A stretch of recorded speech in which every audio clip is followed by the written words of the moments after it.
13 Januari 1965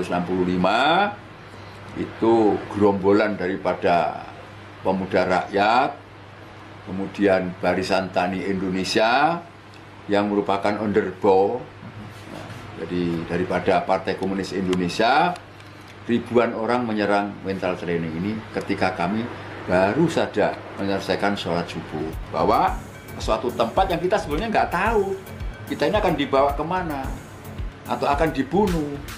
Ya, kami tidak melawan karena kami memang jumlah kami sedikit. Jumlah kami sedikit.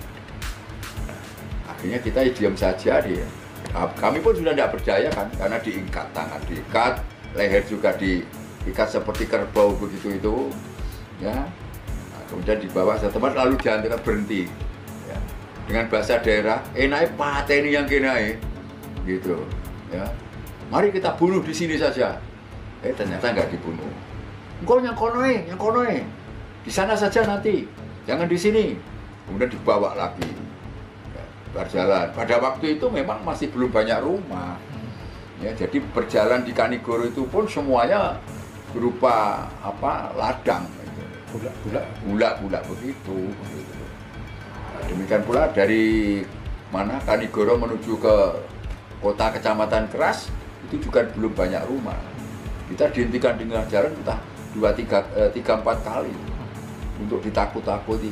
Toh akhirnya kami paham, ternyata kita dibawa ke kota Kecamatan Keras, dan benar dugaan kami, kita diserahkan di kantor polisi.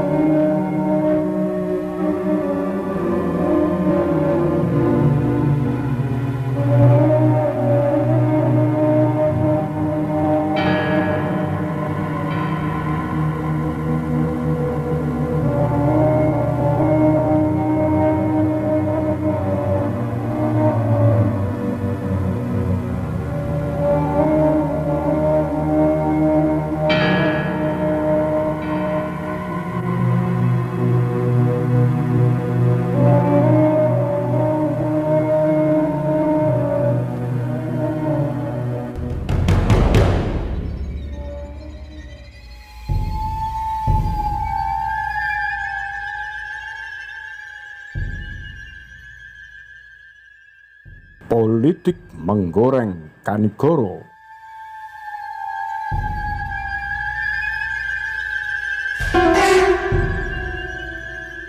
Arifin Sinur dalam pengkhianatan G30S PKI memvisualkan teror Kanigoro itu secara paripurna.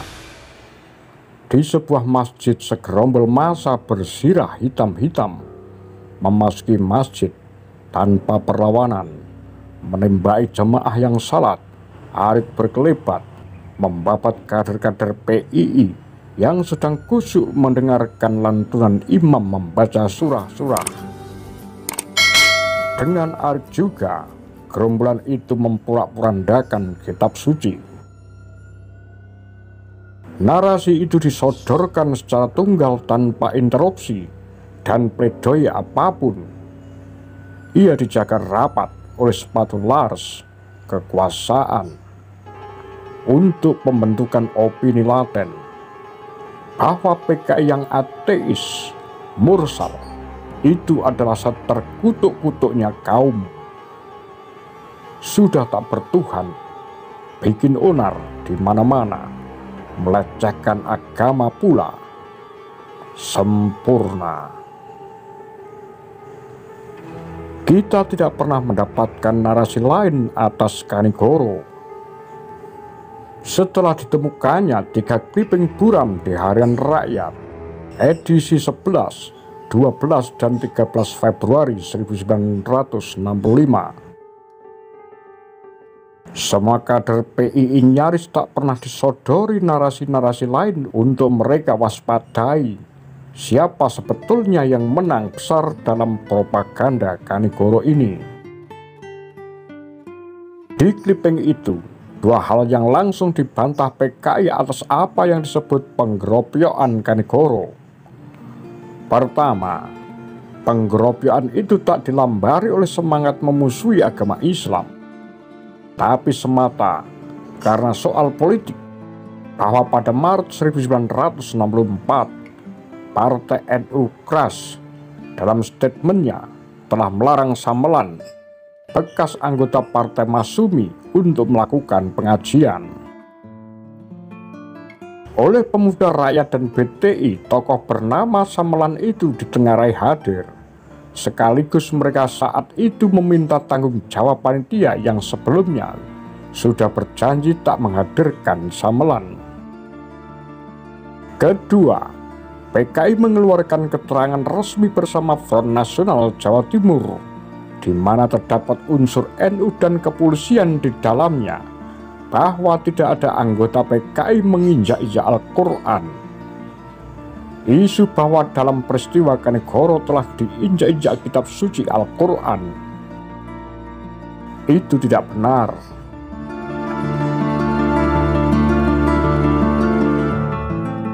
Tim pengurus besar Front Nasional yang terdiri dari Mayor Said Pratalikusuma dan Hartoyo dengan dibantu anggota pengurus daerah Front Nasional Jawa Timur ketika mengadakan peninjauan di tempat ke daerah Kanigoro keras memperoleh cukup bukti bahwa antara BTI dan Pemuda Rakyat di satu pihak dan NU serta GP Ansor di lain pihak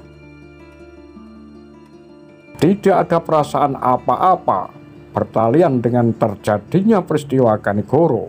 Dinyatakan oleh anggota tim PB Front Nasional bahwa peristiwa Kanigoro sudah dapat diatasi karena kesadaran dan kewaspadaan rakyat untuk melawan setiap gerakan kontra revolusi.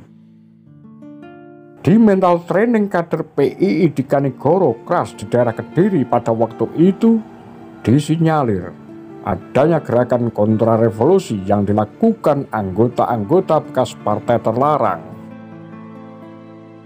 Mayor Said Pratalikusuma dalam pertemuan dengan para wartawan Surabaya mengemukakan secara kronologis mengenai kejadian-kejadian sebelum dan sesudah terjadinya peristiwa Kanigoro, di mana dinyatakan bahwa pada Maret 1964 Partai NU keras dalam statementnya telah melarang Samelan, bekas anggota partai terlarang Masyumi, untuk melakukan pengajian.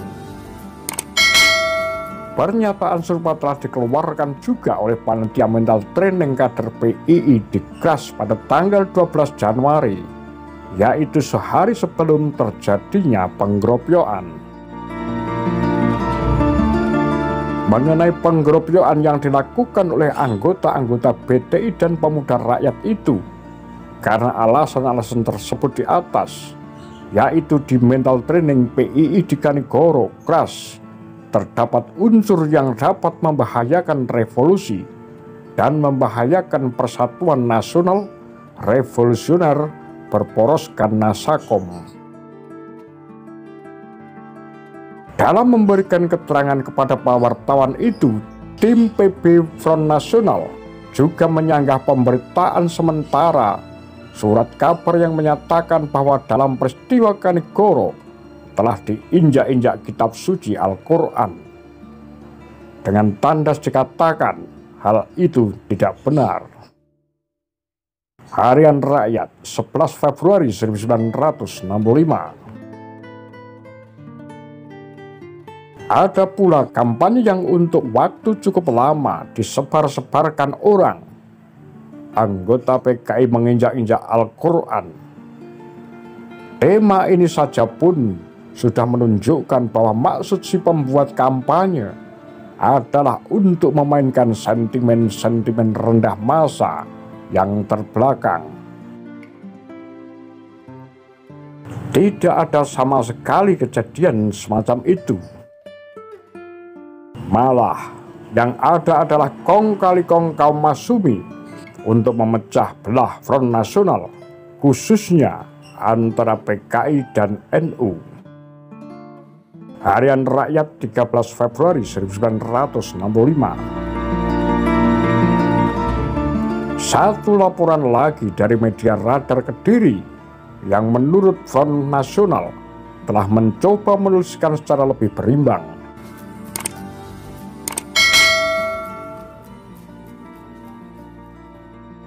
Apa pendapat Anda?